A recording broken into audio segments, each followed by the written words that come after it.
All right, you are live.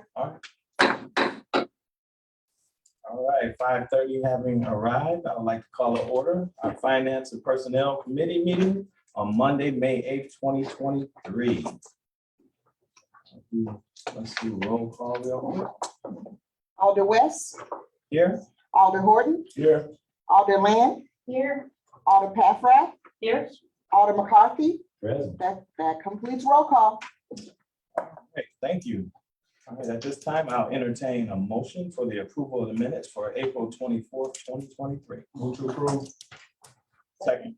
Okay. All right, properly moved by Alder Horton and seconded by Alder Paffrath. All those in favor say aye. Aye. All those opposed? Motion carries.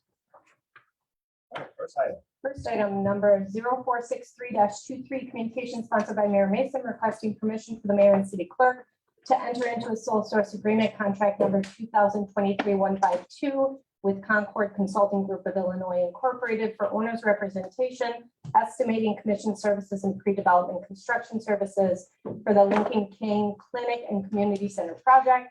Staff recommendation that the mayor and city clerk be authorized to execute and sign the sole source services agreement with Concord Consulting Group of Illinois Incorporated for owners representation, estimating commission services and pre-development construction services for the Lincoln King Clinic and Community Center project. Fiscal note, the cost of $494,753 is available in account 20314-52100-22912 ARPA Infrastructure Grant Professional Services. Director Bornholt is here to kick the item off. Good evening, Chair, members. Excited to be here tonight on the next major step that we're going to take on the Lincoln King Community Center and Health Clinic development project. So you'll remember back in September of 2022, we awarded the request for proposal to the Smith Group, who did the architecture, schematic design, and programming phase of the project. That is currently being finished, but it is far enough along that we have come up with some broad cost estimates of programming and space, and identify the square footage and programming and that sort of thing. And here tonight with me is Concord, who is the city's owners representative. They're basically our project manager, the project manager for the overall development. And then with them are Pepper Construction, who bid in the RFQ process back in October for the development phase and pre-construction phase of the project. And they're here tonight to give you an update on where we are in the design and the phase. And then I will just mention that tonight we are only asking to go to the next phase, which is working off the schematic and programming design to finalize our pre-construction, development, and financing package. And we'll get into that after we get their presentation. But right now I'm going to turn it over to Concord. And John, are you going to give us Fred, you're going to give us an introduction? So they're standing here. You can come down. Bring it up. So as Paul mentioned, I'm Fred Lebed, Senior Project Manager of Concord. We also have John Duden, Co-COO of Concord. We brought our development team lead, Jake Pepper, to give an overview about the project that is, Paul mentioned, just going to take a quick step back and just talk about the process overall. We did issue a competitive RFQ process in September of last year where Pepper's team was the only team that did respond. So they did bring together an outline about how to deliver the project using an alternative delivery method. And a lot of advantages take place over an alternative delivery method, primarily over schedule, where you'll expedite the overall schedule, meaning that we could actually break ground before construction, during design as the project is being designed. It also allows a lot of flexibility on how the building is going to be operated, maintained, and again, financed post-construction. So I think with that, turn things over to Jake to give an update.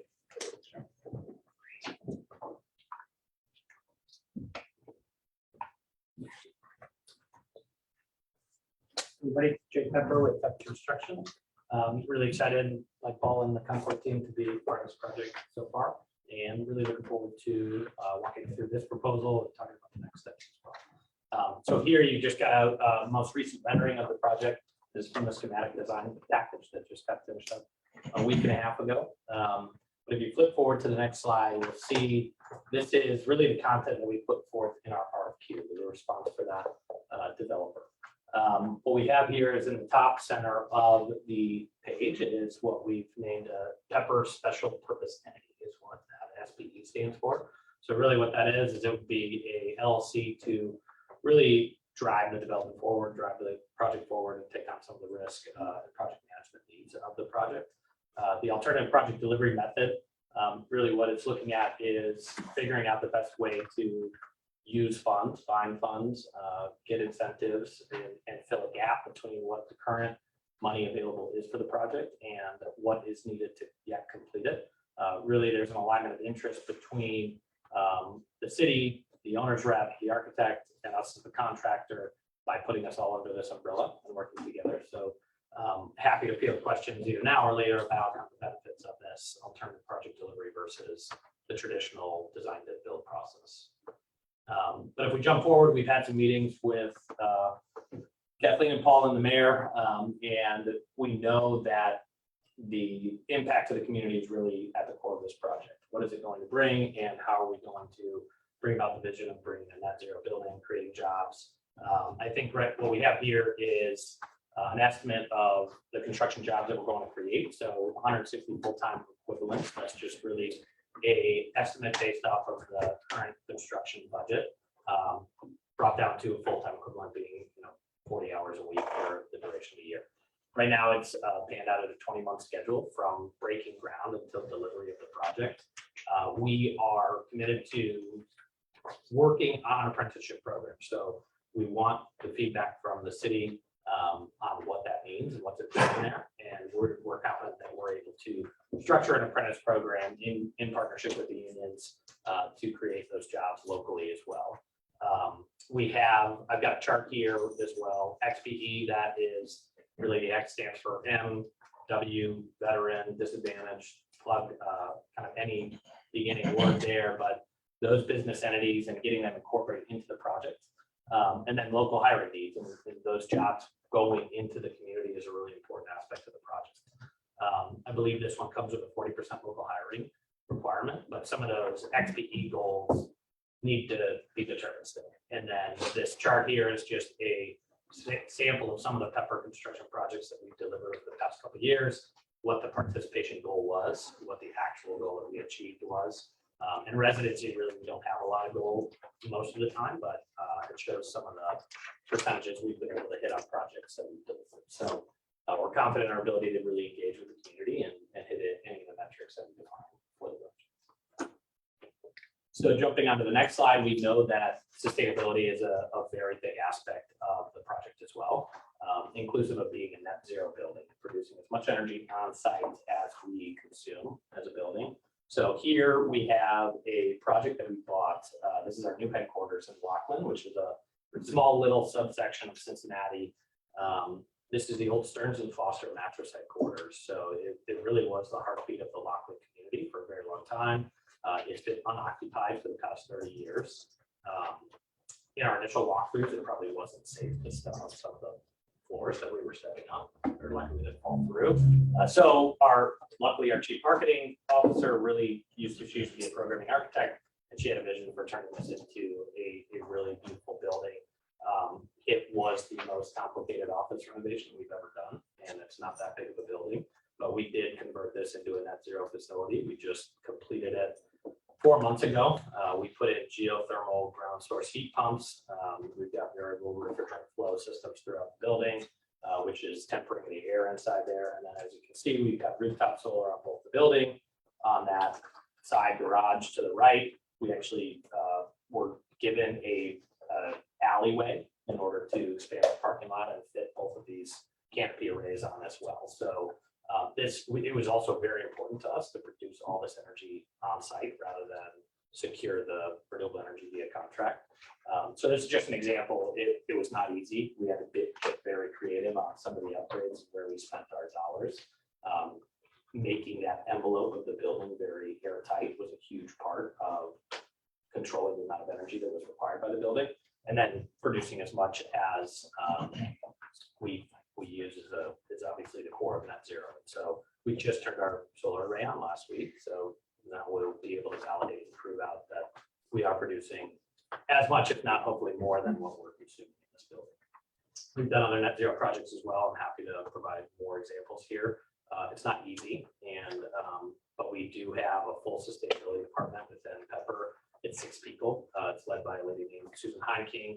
She's a LEED fellow, which is only 15 of in the country. So she was one of kind of the founders of the LEED program. I know we talked about LEED Platinum certification here. We've also looked at the Living Building Challenge, which we're familiar with. So we're confident in our capabilities of really delivering what the city desires for our project as well. Moving on to the next one, this is a quick look at where we're at from a schedule standpoint. So schematic design, we finished recently.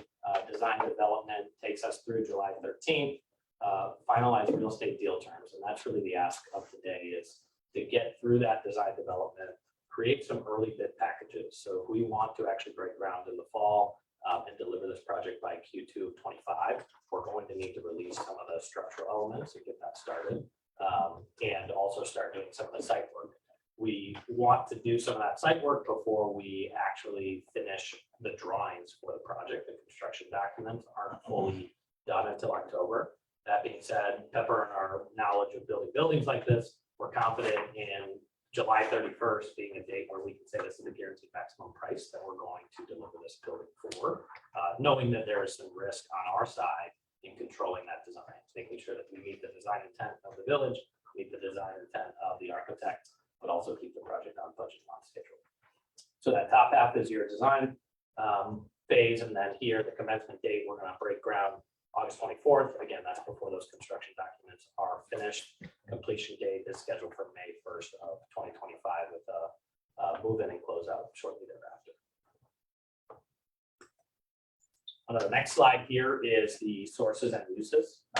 Sources actually just at this point. So we have identified the 20 million in federal funds, ARPA funds that the city has received from for the building or for any projects, but that we've identified as being useful for this project.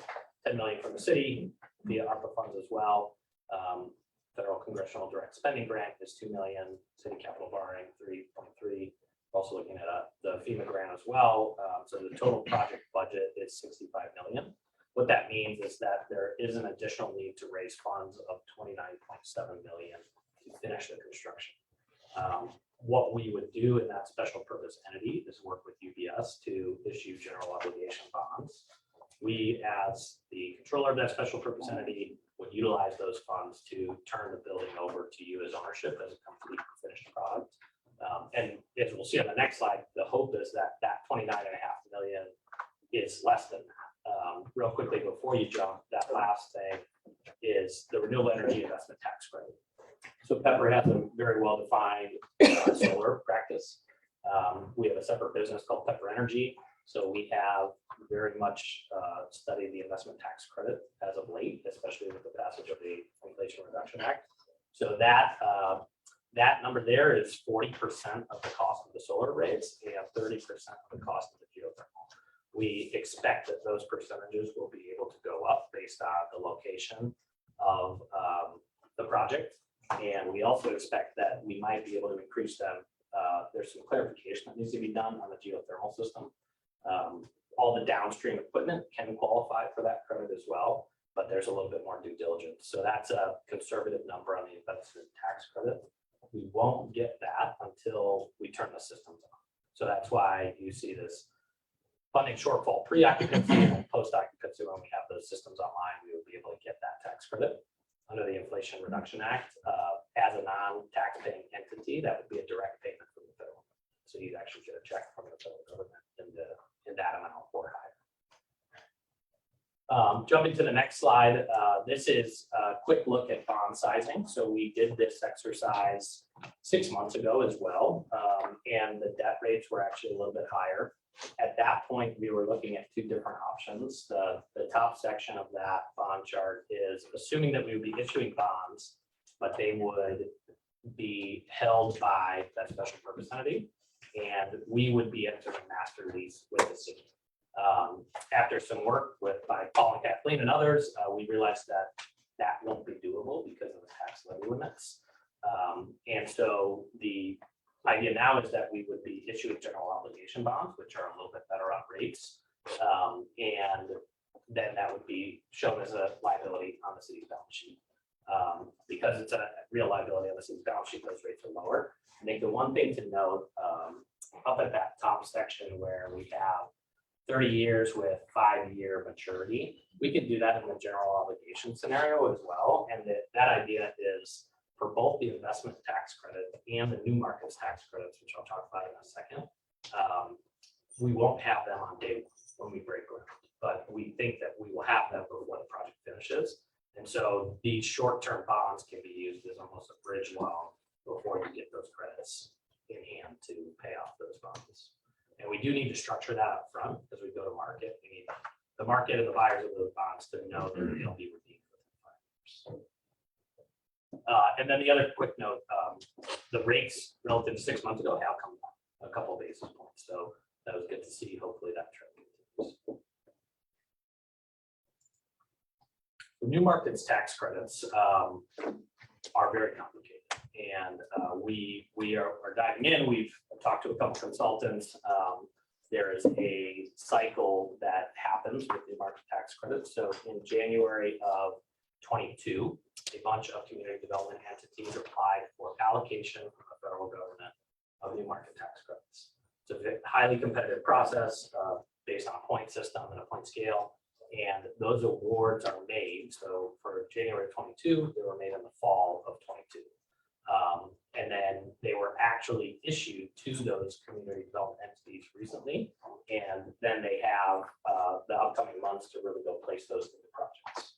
Every time a CDE goes to the federal government to get new market tax credit allocations, they have a project that they're planning on funding. We know that construction projects slide, development projects change. And so really the task at hand today is to find a community development entity that was allocated new market tax credits for a project that has either changed, is no longer happening, or is slid in schedule. So they love the word shovel ready.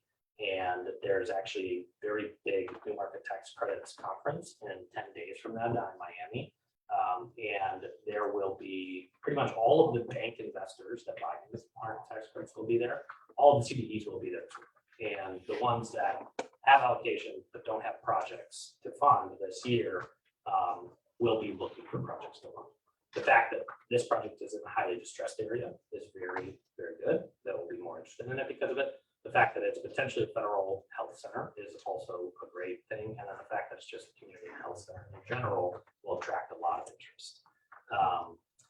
That being said, if we get, most CDEs will allocate anywhere from 8 to 15 million to a project.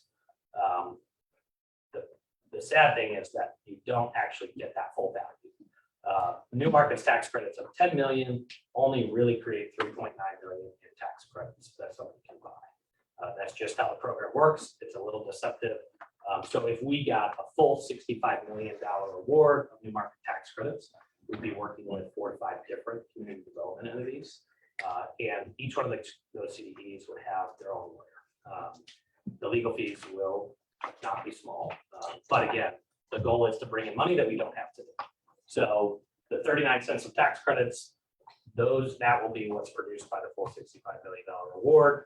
From there, a bank actually buys them for 78 cents on the dollar. That's a quote as to the market rate as of a few days ago. That's rebounded a little bit since COVID.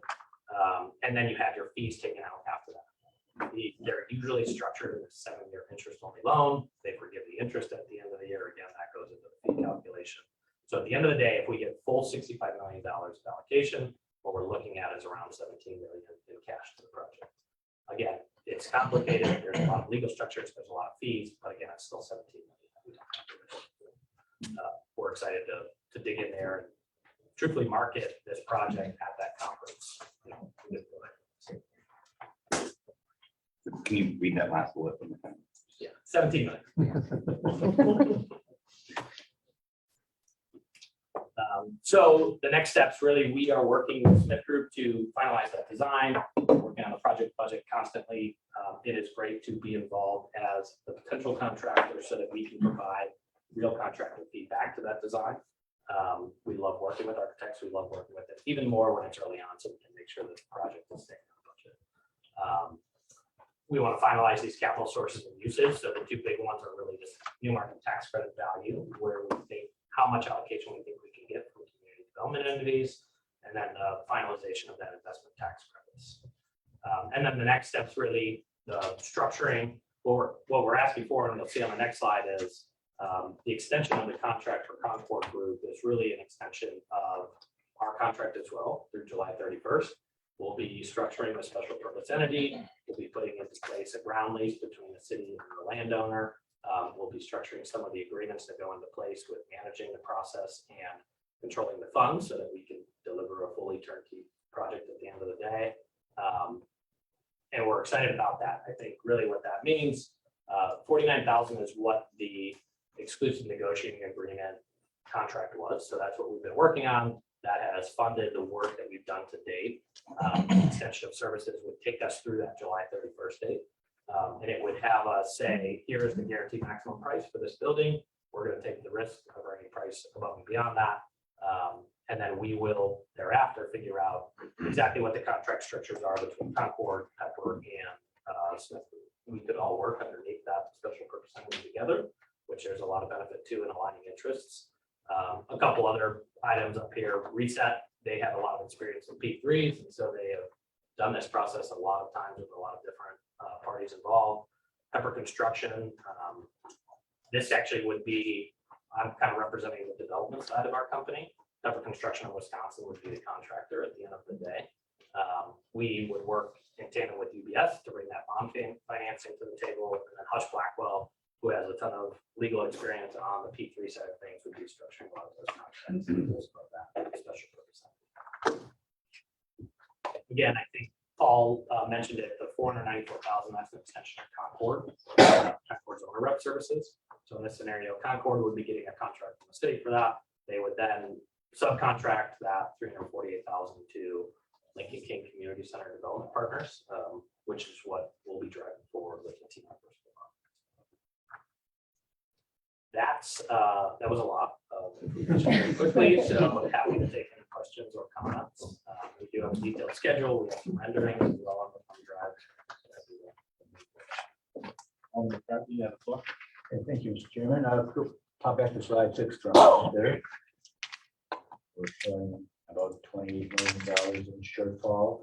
The 17 million of new market tax credits would go against that 28 million. Correct. Leaving another gap of 11 million or so then. Yes. So the 11 million is approximately general obligation bonds which the city would be issuing. That's Let me jump. Sure. For you obligate. So- general. So there is no assumption tonight, so we can level set. There were big numbers. We've shown the gap. We've shown you two potential sources. There are other potential sources. There's more inflation reductionary infrastructure dollars out there. There's foundation philanthropy dollars that we've been turned down to certain foundations that have been asking us for more information on the project. But it was key to get to this stage, to get to these renderings, to get to this programming, to show them what services we'd be offering, to see if it fits their foundation visions. I know the mayor's had several conversations. He probably wants to wait and hear what the strategy is. Just to level set though, we are in no way asking for any obligation or borrowing tonight. We are not asking for a final budget and or sources and uses of funds. We just need tonight to continue our professional development agreement with the development team to finish the programming design so that we can go out with this product and go raise the additional funds to close that gap. So there to 11 million. Yeah, I mean, I think that's, I mean, the other, I guess, point to make is, so for some foundations or other funding sources that look at it, we need to be at this point of completion before we can give them a real proposal of, like, what exactly is it going to look like, what exactly are the services that are provided, approximately what's the total cost of your project. We're not at a point where we have that information. So this is sort of a halfway point in terms of getting that information that we need, and there's some details to figure out on the project and that and other things, but really, this is the space that we needed to then be able to pivot to new market tax credits or the foundation world or maximizing the Inflation Reduction Act or the infrastructure bill and anybody else who wants to pay for it, frankly. It gives us a level of detail we need to address. times. We need to finalize the services that we offered as part of this pursuing additional grants. It's being freshly renewed on this committee. Has this committee seen the list of services in any fashion? Or has anybody seen the list of services in any fashion? So in that packet, they broke down the pre-construction, apprenticeship commission. Any other detail I missed on Fred? Do you mean when It's maybe a misunderstanding. Oh, the question. services in the Services clinic that will be delivered. provided. Yes. So in the introductory, during the programming phase, Okay. they work with the health department as well as the community center of the park. They have a level of detail on the programming and services in both facilities that will be offered. Is it finalized? No, but that'll be again presented to you in the final budget and the final authorization. But yes, all those programming and scoping services have been preliminarily put into a proposal and to get the square footage determined. Vice Chair. I don't know if this goes all or not. I'll- Okay, so at the presentation, you said there'll be a 40% hiring goals, will we be doing our Racine Works where individuals that live here in the city of Racine will have an opportunity to work on the project if they're qualified to work? I think getting community engagement very early on, doing job fairs, educating everybody about the opportunities and making sure that they're set up to succeed on the projects is probably the most important. But when I mentioned 40% local, that was directed at city inhabitants. And just to be clear, we're seeing where the goal is 20. Yes. So 40 may be coming in your mind back in city of Milwaukee. Maybe that was no one. Yeah. I said, wow. If don't, yeah, if they can get to 40, we're not Yeah, discouraged. Right. Said it was easy. So are you, when you speak to having workshops and whatever you're trying to do to get the word out, how are you doing it? Are you using Angel Fraser? Or are you doing this yourself? What is your plan to make sure or ensure that you are meeting those goals? A lot of times we have brought on diversity consultants, and how do we get the engagement that we need for the contractor community? We're also part of some larger organizations. United States Minority Contractors Association is probably the largest one. They have a Northlands chapter that covers kind of northern Illinois and Wisconsin.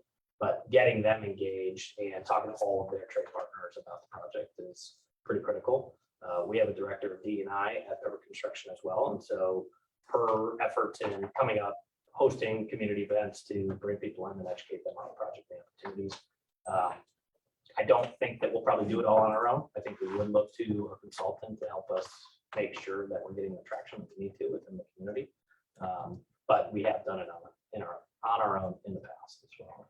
So I'm assuming you started because we're like 90 days before groundbreak. So Yeah, so I think there's also a lot of phasing of when certain trades come online, and so some of that dirt moving.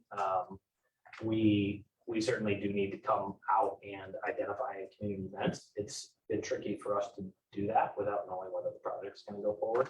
We don't want to come up here and talk about job opportunities if they're not there. So it's a little bit of a chicken and an egg scenario. There is a lot of opportunity to mentor subcontractors as well. So if we find a larger site work contractor that we know can do this come August, we can almost match make with a smaller site work company that maybe wouldn't be able to do the full scope on their own, match them up, make sure that they've got a mentorship program in place to help that smaller contractor get engaged and involved. thank you. Mary Ann. I just, if you could just talk a little bit, if you go to the slide that had the previous projects that you worked on and the goals that you were able to meet on them. Because oftentimes we'll work with entities or just, well, we just can't do it. Yeah, it's just too hard. And there's a chart that has you exceeding literally every goal that was laid out for you. Can you talk about how, just put maybe a little bit more specifically, just to echo Alder West's question, can you just talk a little bit about how you successfully done this on other projects? I mean, it really is a lot of what I just talked about, is getting the word out about the project really early and making sure that people are ready for the opportunity. If they're not ready for the opportunity, or they don't quite have the skill set going down that mentorship path, is how can you make them, and a good example is if we have multiple floors and there's a drywall contractor that can't take on a $5 million contract, can they take on a $1 million contract and just do the first floor and work in tandem with that larger contractor? So those partnerships are really critical. then whatever that is, the 1 million out of 5, 20% of the drywall contract is going to qualify as MBE. So a lot of that goes into these numbers. I think the other aspect is just making sure that we are working with the right community engagement groups. Potentially, there's local, and then there's also just MBE. And so figuring out what the right balance is. Not all qualified, capable MBEs are necessarily going to be within the city of Racine. And so we want to cast a wide net, make sure that we're getting the best contractors for the best value, but at the same time, not taking that as a sacrifice versus the local opportunities as well. I'll say one more thing. The metrics in Chicago are 27.7%, 27% MBE, 7% WBE. Once you get to 20% MBE, that's pretty standard to do without any premiums. Once you push above that, there could be a premium that comes along with those subcontractor awards. Unfortunately, there's not always enough subcontractors to get the work. And so, they're not going to get as aggressive on the price. And that's a little bit of the nature of the beast. A lot of times we can do it without the price premium, but we generally point to that 20% engagement as kind of the turning point that we need to launch. Thank you. Ron, Brett? Thank you. You mentioned in your presentation several things that were not connected to each other, but really rang in my mind. So you're talking about design phase. You're talking about a clinic. You're talking about a place that's distressed a little bit in the community. You're also talking about a school being next door. With all those things taken into consideration, how are you target hardening the structure? As far as potential damage to the structure? Potential crime in the structure. There's a science of crime prevention through environmental design. Yeah. And that goes into engineering and construction as well as design of buildings. Yeah. Are you taking any of those factors into consideration? We will over time. I think having a security consultant and really looking at what the security design of the building is going to be is really. Are you doing that ahead of time or when you do your building? Yeah, we're doing it throughout the design phases. It's not fully fleshed out at this point. So as of now, we've got what are the space use types? What's the square footage of each one of those parts of the building? What's the general aesthetic of the building as well? Once we get into the next stage is design development, that would be when a lot of those details start coming out. The actual MEP coordination drawings, which is when we'll get into electrical, which a subset of the electrical is going to be the security systems. So from a design standpoint, the environmental design, not as much, but as far as hard systems go, low voltage security systems, that'll all be kind of coming in the next phase. I've worked a lot of times with buildings where they create safe spaces inside the building in case something happens. And I'd encourage you to look at doing that as well. And FEMA also offers several grants for like film for the windows that make them bulletproof. Yeah. And they actually give it to you for free. Right. So I'd encourage you to look at those things. FEMA has a website that's full of those things. And they also have how to secure buildings and how to design buildings with security in mind.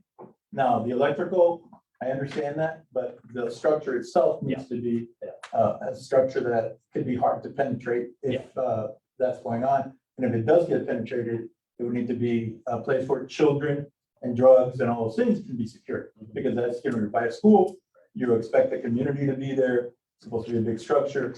And I think very critical, especially in our community, where we've had an increase in a lot of violent crime lately. Yeah. To be able to secure a place in that neighborhood or anywhere for that matter, where people can feel safe going to for services. Yeah. And they're next to a school, so it's always a concern as well. There is, so we have a gym within the building and we have designed the gym to be doubled as a safe room. And so that would allow us to get those FEMA grants for creating a safe room within the community. At first, just to talk about the design iteration a little bit, at first we had, Smith Group had drawn skylights on the roof of that gym, which would be great to bring a natural light, but it's really hard to make skylights hurricane proof and bulletproof.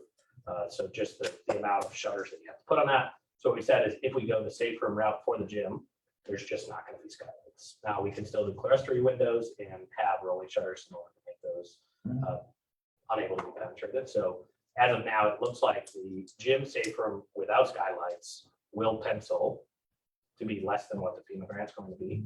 But that's something we're looking at and trying to hone.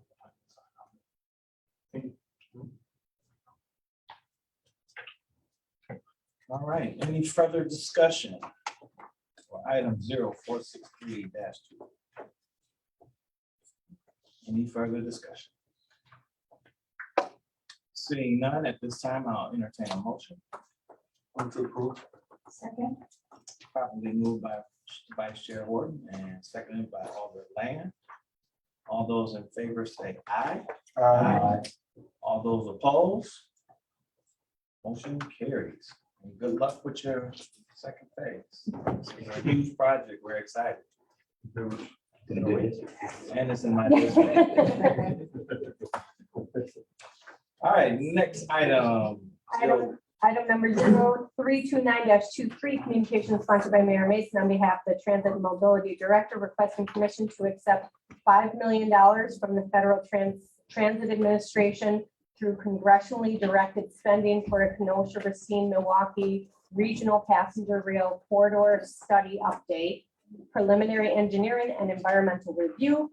Grant number 00509, staff recommendation that the mayor and city clerk be granted permission to accept the $5 million grant from the Federal Transit Administration for the Racine, Kenosha, Milwaukee Regional Passenger Trail Corridor Study Update, preliminary engineering and environmental review. Grant number 00509, fiscal note award of $5 million in the federal congressionally directed spending with no local match required.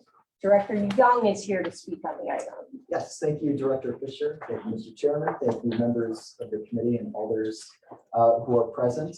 This is an exciting subject. I know Alder Land mentioned that before we began the meetings. But here we are talking about the first step that it would be required to engage in building commuter rail connecting downtown Chicago and downtown Milwaukee with downtown Racine as a principal stop. So we are in the heart of the third largest economic region in the United States of America. Yet we're the largest city furthest away from an interstate highway in the Midwest. That means we might as well be in rural Kansas.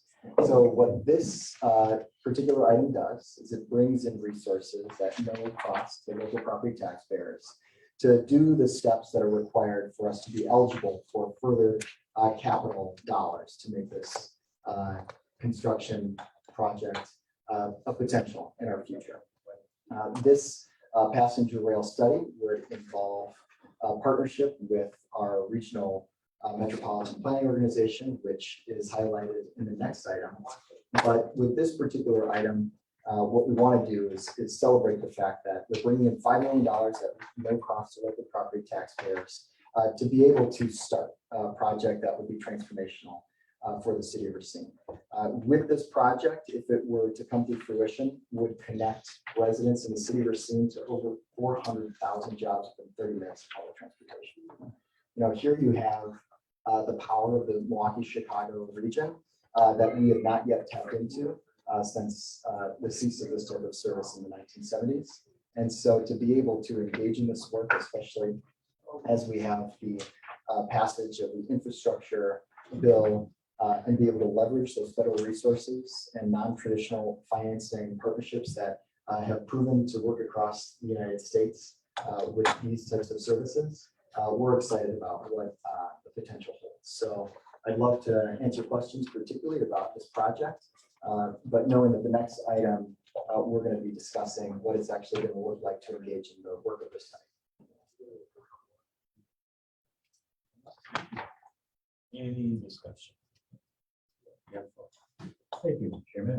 This is to accept, so we're at the point where this has been offered to us, but this is not an application for it, this has been offered. Correct. Thanks to Senator Baldwin, this was passed in the Consolidated Appropriations Act in 2022. And so now it is here for the city of Racine, and we just have to accept it and expend the funds. And this is being built on previous studies or anything else, or is it starting ground up this study? That's an excellent question. So the last study that was this comprehensive was in 2010. So what this is going to look at is comparing what data and assumptions were made in that era, looking at what ridership trends would be today, what development trends would be today.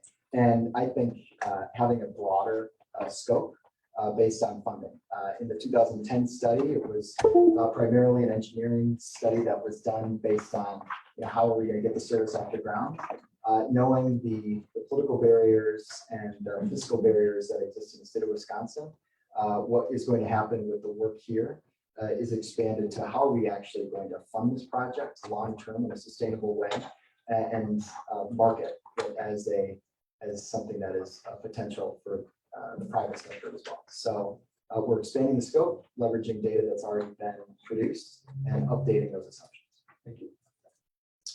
Alder Lamb, you have the floor. You might be discussing this in the next item, but is this going to be like an extension of the metro, or will it be its own little line from Chicago to Milwaukee? So, That's an excellent question. So we're going to look at all the potential options that exist. What would be most beneficial to the city of Racine? What would be most beneficial to the region? What would be possible? And looking at those based on feasibility of who would be the operator and what we could do to get off the ground. Alder McCarthy. Thank you again. Brought a question on mind. Racine is leading this effort on behalf of Kenosha and Milwaukee as well, or That is, that is correct. We were awarded the congressional directed spending. to the city of Racine? Correct. But we are partnering with our metropolitan planning organization. But fortunately, because we are the grantee, we'll be able to frame what the goals will be for the infrastructure project. Yes, you have the sort of. Any other questions for Director Young? This is exciting news for you and your team. Your team seem to always work hard on seizing these high dollar amounts that's free. And I mean, that's just big kudos to you, because I know your team has great plans for the use of the money and seeing the city of Racine grow. So at this time, I'll make a motion to approve 0329-2. Second. All right. Moved by the chair and seconded by the vice chair. All those in favor say aye. Aye. All those opposed? Motion carries. Is the train station in your district too? It is.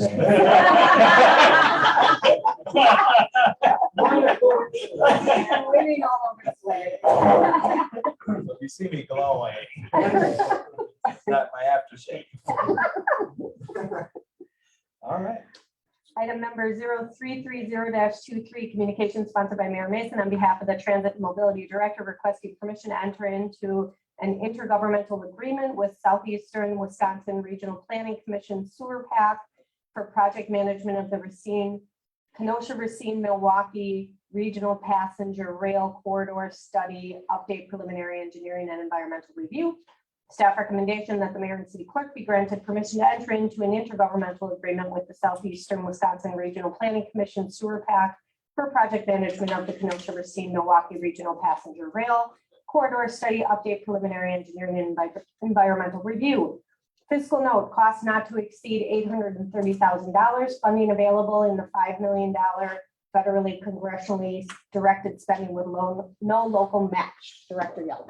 Yes, thank you, Director Fisher. Thank you, members of the committee. Thank you, Alder West. Before I jump into this particular item, I do want to comment on the praise that Alder West gave, and want to share that praise across the city. I think that between the finance department, the city administrator, the mayor, this team is really what's bringing about this type of federal support. So I just am grateful, one member of that big team that's making this all work. So speaking of team, we're looking to team up with the Southeastern Wisconsin Regional Planning Commission to do project management for this particular project. The Southeastern Wisconsin Regional Planning Commission has done this work before in 1997 and 2010, and with a series of amendments between those periods. They have done this work to make sure that we have the data necessary to be able to have a shovel-ready project. So what would all be involved in the potential feasibility study elements that SewerPAC would lead the charge on? They would engage stakeholders and plan coordination. They would review past KRM rail studies. They would describe existing and planned demographics, land use and travel patterns. They would describe existing planned transportation services and facilities. They would review and update recommended station locations and station area plans. They would develop a commuter rail operating plan. They would develop capital cost estimates, develop operating cost estimates, summarize potential commuter rail benefits as we continue to explore further areas of funding, explore potential governance models. So we know in the state of Wisconsin that regional transit authorities are illegal. So what we need to do is think creatively about what other funding mechanisms and governance mechanisms would make a project like this possible, identify those potential funding sources, summarize NEPA, which is our environmental review process and requirements, summarize FTA New Starts program requirements to make sure that we're in compliance with where these federal dollars would come from through the infrastructure bill, and then develop that NEPA study and New Starts application request for proposals. So the exciting thing about this is that this $830,000 intergovernmental agreement would provide plenty of additional funds based on our $5 million appropriation to go beyond what is just required so that we can move this project over the finish line. Knowing that Sewer Pack has the experience from the 1990s to the early 2000s to today with their series of studies. Hopefully this will be the last one, and it won't be just collecting dust, but it will be submitted and result in actually rails moving, being the home of passenger cars. So with that being said, I want to open the floor for questions for myself, and we've got Christopher Hebert, who is the Senior Chief Transportation Engineer for Sewer Pack, if there are any technical questions. Alderman McCarthy, you have the floor. Thank you. For you, Sewer Pack has a lot of the information already in place that the director has mentioned, their land use, those kind of things, population studies, et cetera. Right. Soon to be building what's already in place and not be doing that same work, except in the context of a railway. Right, I mean, really what we're looking to do is take the work that's been done, and see what we can still use, and then modify what we need to modify to fit the context that the city wants. Even more specifically, part of your 20-year forecast include land use, those kind of things. We have that in general in place, regardless of KRM, making sure we're building on top of that and not redoing the same work in essence then. Right, this would be leaning on, you want me to stand up? Yeah. I can stand up. Yeah. Yes, it would be leaning on Vision 2050, the work we did for Vision 2050. Almost everything we do is within the context of the long range plan that we developed. We work with the local communities as well in the development of that plan. Yes. I heard Chicago mentioned twice. I see something called KRM, and I hear it Southeast Wisconsin Regional Authority here. Then where's Chicago actually fitting any of this work? Well, we don't know yet how Chicago fits in exactly to this. And the last effort, the KRM study was coordinated with Metra. So the scheduling of the KRM in the thing in that study was, I think it was like a 5 or 7 minute layover between where the Metra would come, drop off at Kenosha, and where KRM met up with. During that study, we did look at extending the trains down all the way to Chicago. We looked at partnering with Metra. There were political reasons. Metra was not interested in working with it because in Chicago, they were often being tied to the study. So what's Metra doing looking at a extension in Wisconsin when we want some other routes developed in Illinois? And so Metra was not really an active partner. I don't know how they feel now. I would think the starting point would be more along the lines of still keeping that coordination with the existing Metra schedule and timing the trains accordingly. The goals of this project, do they include extending this rail as far south as Kenosha or extending service as far south as Chicago? Which is the actual goal of the project? Well, There's a couple ways that we can approach this. The first is aspirationally, the goal is to be as connected as possible to the region. So whether that be downtown Milwaukee and downtown Chicago, with downtown Racine as a critical stop, we're going to be engaging with Metro and other transit authorities to ensure that we have that connection so that our residents have access to the economic engines of the Great Lakes region. So from an operational perspective, what this study is going to do is figure out how would that work, knowing that that's the goal of the city of Racine. And if that is a potential, what are the options associated with that? And how do we ensure that that's the case? Any further discussion? Any further discussion? All right, seeing none, I'll entertain a motion at this time for 0466 dash, no, I'm sorry, 0330 dash 23. All right, I'll second, so moved by Alder Lamb and seconded by the chair. All those in favor, say aye. Aye. All those opposed? All right, motion carries.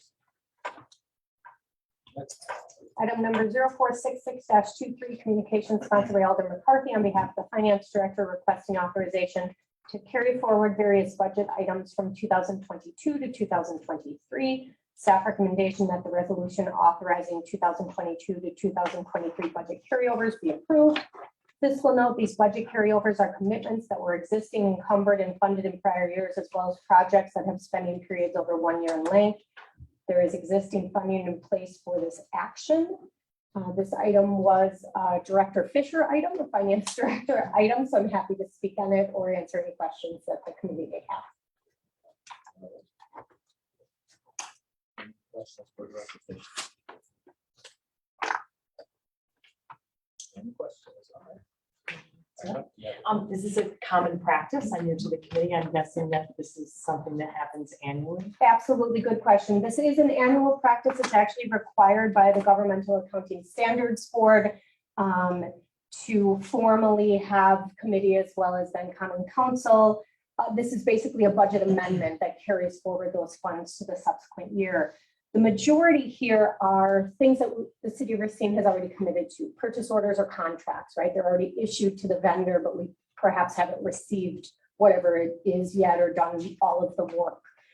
So that is, when you look at this little guy here that was attached, you have the encumbrances for purchase orders, the encumbrances for contracts.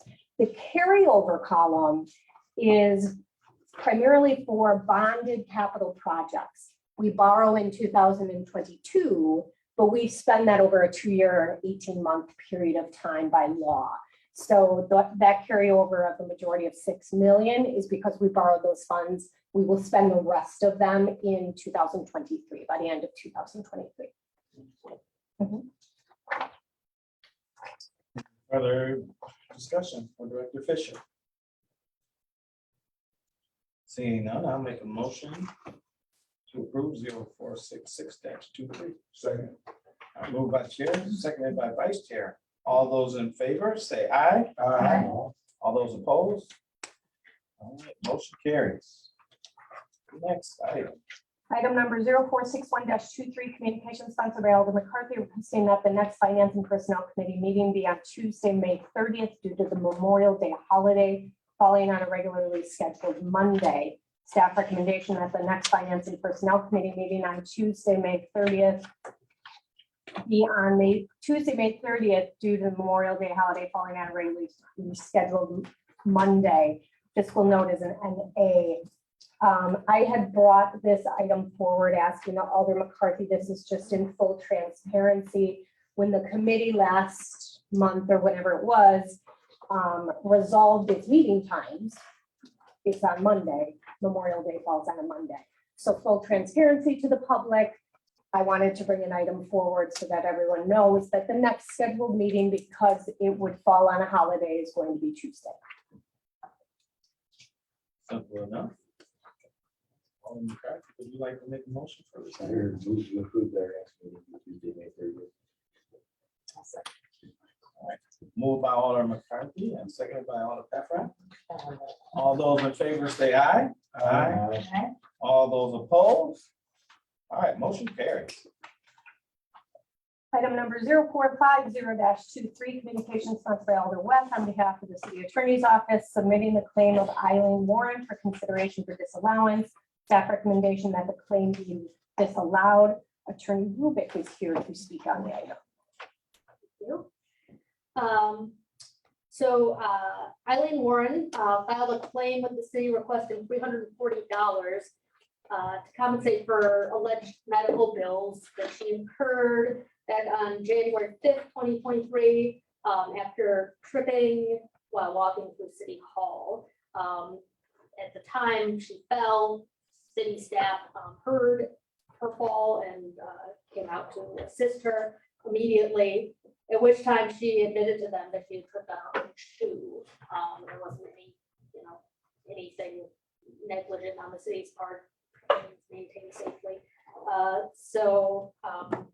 She did have an obligation to use reasonable care when walking, and in this case, fortunately, she tripped. So the city is not liable for those damages. And we ask that the claim be disallowed. All right.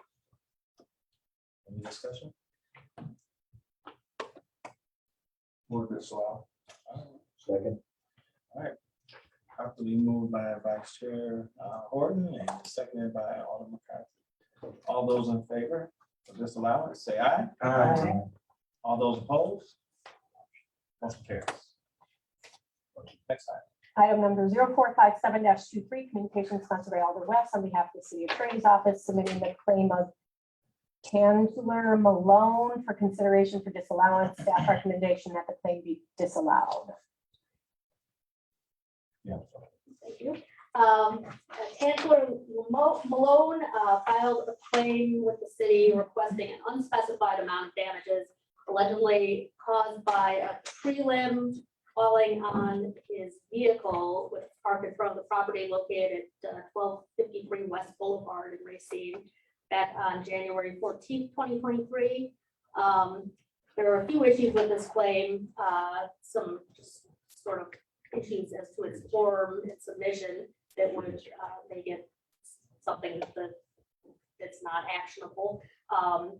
He didn't sign the notice of claim. He didn't file a specific itemized list of damages.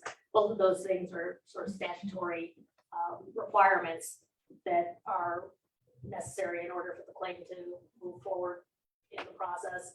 But beyond that, the general rule when a tree branch falls is that the city is liable unless it had prior notice of the branch being defective or defect in the branch.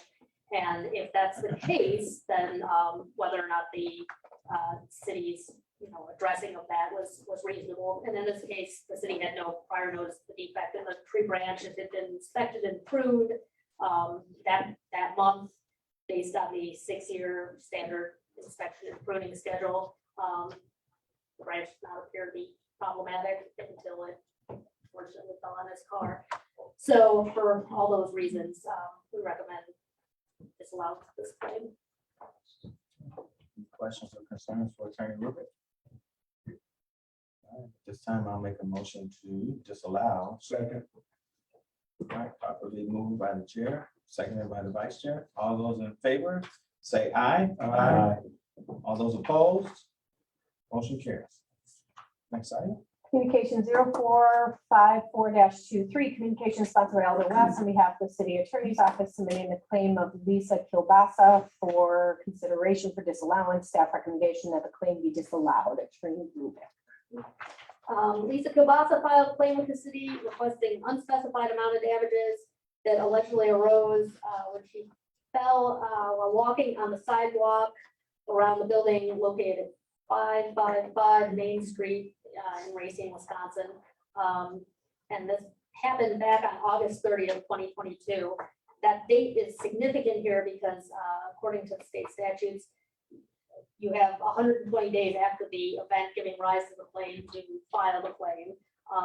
Her claim was not filed until I believe 180 or 190 days after the event giving rise to the claim. So, yeah, 190 days. So her claim is not actionable for that reason. But beyond that, she also didn't list the statutorily required itemized damages for the claim, so we don't know how much she's asking for. And above and beyond that, the city had no prior notice of the defect in the sidewalk. Therefore, it can't be held liable for that defect. And even beyond that, as we said before, everyone has a reasonable duty of care to look out for hazards in their path when they're walking. So arguably, this claimant could be found negligent for not keeping that required lookout. It's always unfortunate when someone falls and hurts themselves, but the city is always liable. So for those reasons, we request this allowance. Any questions or concerns for Attorney Newman? Thank you, Mr. Chair. In this situation, it was beyond the time frame in which something could be filed. In a situation where it was within the time frame, if the form was not filled out properly, do constituents have the opportunity to refile if the claim is disallowed, so that they could realize their error and make that correct and then refile? I think if it still fell within the 120 days, I think generally by the time things come to committee, that 120-day window is just passed, but you know, depending on the timeline. Okay. That might be possible. I'm just curious for future reference. Thank you. All right, thank you. Any further discussion? All right, sounds like important stuff were not followed in this case, so I make a motion to disallow item 0454-2. Second. Moved by the chair, seconded by the vice chair. All those in favor, say aye. Aye. All those opposed, motion carries. Next item. Item number 0460-23, communication sent by Mayor Mason on behalf of the city administrator submitting the Police Staff Officers Association SOA 2021 through 2024 collective bargaining agreement for consideration. Staff recommendation that the negotiated collective bargaining agreement with the Police Staff Officers Association for 2021 through 2024 be approved. Fiscal note. Each year, association wages will be adjusted to continue to maintain a 10.15% base pay differential for RPD SOA sergeant positions, all above the Racine Police Association's highest paid investigator base pay PH-4 at 6 months, and to continue to maintain a 10.15% base pay differential for RPD SOA lieutenant positions, all above the Racine Police Association's highest paid sergeant base pay PH 4.5 at 6 months. The settlement also includes a $2,000 retention bonus for active members and a sick leave buyout plan. The settlement further makes lieutenants' overtime procedures consistent with sergeants' overtime procedures. The cumulative cost of the contract increases over a 4-year period of time amount to approximately $1.7 million in wages and benefits over the life of the contract. Attorney Letney is here to speak on the item. Mr. Chair, the administrator asked me to address this because this contract, which was the last of the 4 union contracts that we've been working on, was the easiest in many ways because the other 3 had already been resolved and it made sense. So Sergeant Kepnick, who is the staff officers president, reached out to me after the fire contract was settled and said, "Yeah, get this thing done." And of course, we could. Effectively, what this does is it maintains the current contract with regard to pay. The Racine Police Association received 3% pay increase over 4 years. The staff officers who were sergeants and lieutenants, their contract has been structured that they, whatever it is, the highest grade in the Racine Police Association get, the sergeants get 10.15% above that, and lieutenants get 10.15% above that. That stayed the same. Similar to the fire staff, there's a pay differential between the highest and the next unit.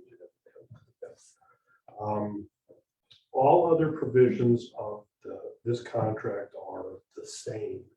as the Racine Police Association contract, that the county council already approved. So the sick leave payout, the $2,000 retention bonus, that's all the same. The only thing that is different is over the years, the contracts had a little different way that lieutenants received overtime than sergeants received overtime. And I think that was because of the particular jobs that lieutenants did.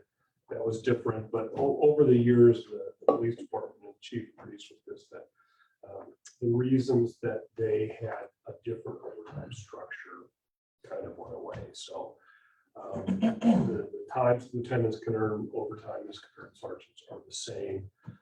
The chief did insist, and the Staff Officer Association had no disagreement with there being a provision that they always get their supervisor's approval before they work.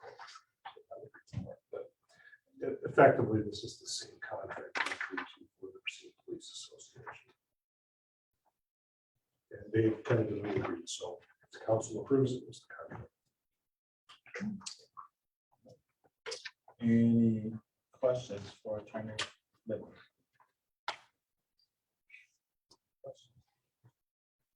All right, at this time, I'll entertain a motion. Move to approve the contract. Second. All right, properly moved by Alderman McCarthy, seconded by Alderman Land. All those in favor say aye. Aye. All those opposed? Motion carries. Thank you. All right. So your next item up would be a closed session item. Would you like me to read the closed session language? Yes, please. Perfect. It's intended that the Finance and Personnel Committee will convene in closed session pursuant to Wisconsin Statute Section 19.85, Para 1G, to discuss strategy for litigation in which the city of Racine is currently involved. Move to go into closed session. All right, moved by Alderman McCarthy and seconded by Alderman Land. All right, I think we'll take a roll call at this time. Alder West, Yes. Alder Horton, Aye. Alder Land, Aye. Alder Paffrath, Aye. Alder McCarthy. Aye. That completes roll call to go into closed session. Thank you. Minute. Mr. Chairman, I know that